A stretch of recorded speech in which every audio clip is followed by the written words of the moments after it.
Hello everyone. आज के इस लेक्चर में हम बैंक पीओ के एग्जाम के लिए क्या क्या सिलेबस होता है, क्या क्राइटेरियाज है, आज हम वो सब डिस्कस करेंगे। जो भी बच्चे बैंक पीओ का एग्जाम अटेम्प्ट करना चाहते हैं उनके लिए एक बहुत ही इंपॉर्टेंट वीडियो होने वाला है। फाइन, तो सबसे पहले हम स्टार्ट करते हैं बैंक से। हम डिस्कस करते हैं बैंक्स के बारे में। सबसे पहले हम ये जानते हैं बैंक जो होते हैं ना, दो तरह के होते हैं, एक कमर्शियल बैंक और एक सेंट्रल बैंक। कमर्शियल बैंक जो भी आप देखते हो, पीएनबी, एसबीआई, ये सारे कमर्शियल बैंक्स में आते हैं। और जो सेंट्रल बैंक है वो है हमारा आरबीआई। सेंट्रल बैंक कौन सा है? आरबीआई। आरबीआई के लिए भी जो जॉब वैकेंसी निकलती है उसके लिए हम अलग वीडियो बना के उस पर डिस्कस करेंगे। आरबीआई के लिए अलग से ही जॉब वैकेंसी आती है और अलग से उसका एप्लीकेशन प्रोसीजर होता है। ठीक है, तो अब हम कमर्शियल बैंक की बात करते हैं। कमर्शियल बैंक भी दो तरीके के होते हैं, एक प्राइवेट सेक्टर और पब्लिक सेक्टर।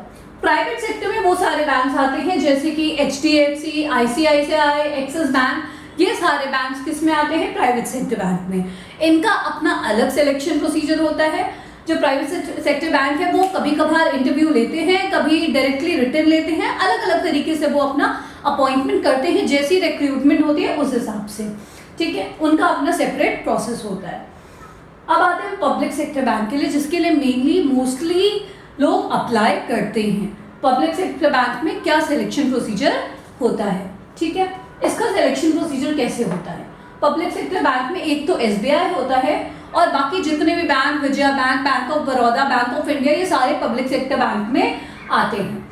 तो एसबीआई का अपना अलग सिलेक्शन प्रोसीजर होता है, एसबीआई अपना एग्जाम अलग से लेती है। फाइन, बाकी जितने भी पब्लिक सेक्टर बैंक हैं उनके लिए कॉमन एग्जाम होता है। उनके लिए कॉमन एग्जाम होता है जो आईबीपीएस के थ्रू होता है। आईबीपीएस का फुल फॉर्म क्या है? Institute of banking and personal selection. ठीक है, तो अब ये बाकी सारे पब्लिक सेक्टर बैंक्स का जो एग्जाम लेती है, रिटन एग्जाम, वो कौन लेता है? आईबीपीएस। फाइन, आईबीपीएस 4 तरह के पोस्ट के लिए एग्जाम्स लेती है, bank PO, bank clerk, RRB office assistant, RRB officer, RRB यानी रीजनल रूरल बैंक। ठीक है, यहाँ पे हम सिर्फ और सिर्फ आज बैंक पीओ के बारे में डिस्कस करने जा रहे हैं। ओके, अब बैंक पीओ के बारे में हम डिस्कस करते हैं कि क्या उसका सिलेक्शन क्राइटेरिया है। मिनिमम क्वालिफिकेशन क्या है?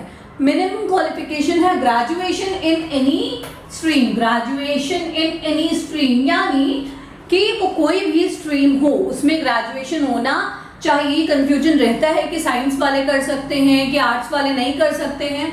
तो चाहे आपने बीए किया हो, चाहे बीएससी किया हो या बीकॉम किया हो, किसी भी स्ट्रीम में आपका ग्रेजुएशन होना चाहिए। That is the only qualification criteria. Fine, age limit क्या है? एज लिमिट है 20 to 30 ईयर्स, यानी अगर आप 20 से 30 साल की एज लिमिट के बीच में फॉल करते हो तो you can apply for bank examination. Fine, इसमें कुछ रिलैक्सेशन भी हैं, वो रिलैक्सेशन हम डिस्कस करते हैं। अगर आप ओबीसी कैटेगरी से हो तो आपको 3 इयर्स का रिलैक्सेशन है, मतलब आप 33 इयर्स तक एग्जाम दे सकते हो। अगर पीडब्ल्यूडी कैटेगरी में आते हो तो आप 40 इयर्स तक एग्जाम दे सकते हो, और अगर एससी एसटी कैटेगरी में आते हो तो आप 35 इयर्स तक एग्जाम दे सकते हो, क्योंकि आप में एससी एसटी में 5 इयर्स का रिलैक्सेशन है।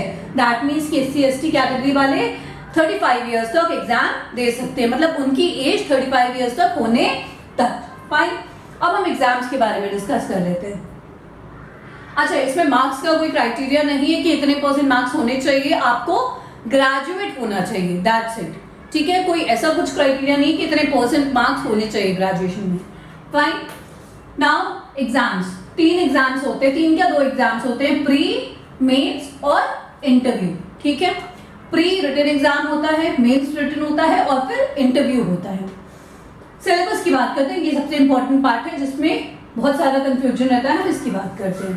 प्री का जो एग्जाम होता है, प्री में ये 3 पेपर होता है। प्री एग्जाम आपका 100 मार्क्स का होता है। कितने मार्क्स का? 100 मार्क्स का। टाइमिंग क्या होता है? 1 घंटा। अच्छा, ये सारे एग्जाम सब ऑनलाइन होते हैं, there are no offline exams, सब कुछ ऑनलाइन होता है। 100 मार्क्स का होता है और 1 घंटे का एग्जाम होता है। ठीक है, इसमें सब्जेक्ट्स क्या क्या होते हैं? इंग्लिश सबसे पहला, इंग्लिश में 30 क्वेश्चन आते हैं 30 मार्क्स के। ठीक है, 30 क्वेश्चन होंगे और 30 मार्क्स। क्वांटिटेटिव एप्टीट्यूड यानी कि मैथ्स रिलेटेड जो क्वेश्चंस होते हैं, क्वांटिटेटिव एप्टीट्यूड बोलते हैं उसको हम, तो उसमें 35 क्वेश्चन 35 मार्क्स के और रीजनिंग 35 क्वेश्चन 35 मार्क्स के। तो ये आपका टोटल कितने मार्क्स हो गए? 100 मार्क्स। 100 मार्क्स का ये प्री एग्जाम होता है और टाइमिंग मिलती है इसमें आपको 1 आवर। फाइन, ये पूरा प्री यानी प्री तीनों पेपर मिला के आपको 1 घंटा मिलता है। 1 घंटे में आपको ये पूरा पेपर फिनिश करना होता है। फाइन, अब आते हैं हम मेंस में। ठीक है, मेंस में 4 पेपर होते हैं, रीजनिंग एंड कंप्यूटर एप्टीट्यूड। ठीक है, जिसमें रीजनिंग से रिलेटेड भी क्वेश्चंस होते हैं और कंप्यूटर एप्टीट्यूड, कंप्यूटर से रिलेटेड क्वेश्चंस भी होते हैं। 45 क्वेश्चन होते हैं 60 मार्क्स के और इसकी टाइमिंग आपको मिलती है 60 मिनट। ये सिर्फ इस पेपर में आपको 60 मिनट की टाइमिंग मिलती है, मतलब ए रीजनिंग और कंप्यूटर एप्टीट्यूड का अकेला पेपर देने के लिए you get a time of 60 minutes. Fine, then second is general economy and banking awareness. General economy और बैंकिंग अवेयरनेस से रिलेटेड क्वेश्चंस भी आते हैं।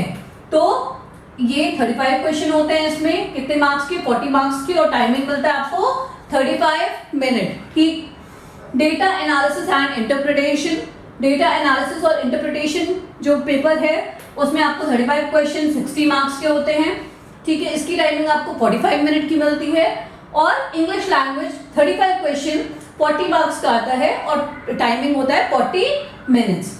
अब आप जब प्री और मीन्स और उसके बाद एक होता है रिटन एसे, ये सिर्फ क्वालिफाइंग होता है। इसमें आपको एक सब्जेक्टिव टाइप का एसे लिखने को आता है, किसी भी एक टॉपिक पे दिया जाता है वो एसे लिखने के लिए, तो वो आपको टाइप करके ही देना होता है, वो आपको वहां पर टाइप करना होता है सब्जेक्टिव टाइप का। तो ये आपको सिर्फ और सिर्फ क्वालिफाई करना होता है। ये सारे पेपर्स हो गए।